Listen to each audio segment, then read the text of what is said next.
यूसुफ रज़ा गिलानी के बेटे से याद है कि स्पेन में उनकी एक घड़ी चोरी हो गई डकैती के दौरान, उनकी और उनके साथ जो दूसरा साथी था। और उस घड़ी की कीमत भला पता कितनी थी? आप पढ़ चुके होंगे, सुन चुके होंगे, 56,000 यूरो।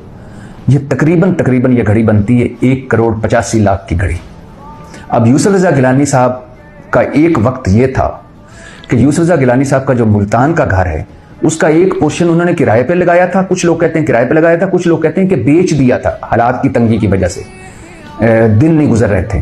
फिर यूसुफ रज़ा गिलानी साहब अपनी बायोग्राफी है, चाहे यूसुफ से सदा, वो जो बायोग्राफी है माजरत के साथ नाम मुझे सही याद नहीं आ रहा, तो उसमें वो लिखते हैं कि मैं जब अडयाला जेल में बंद था मुशर्रफ दौर में, तो हालात इतने तंग हो गए कि मैंने अपनी घड़ी बेचने की का सोचा और मैंने घड़ी उतार के दी कि ये बेचकर गालबन बच्चों की फीस दे दें या घर के अखराजात चला दें।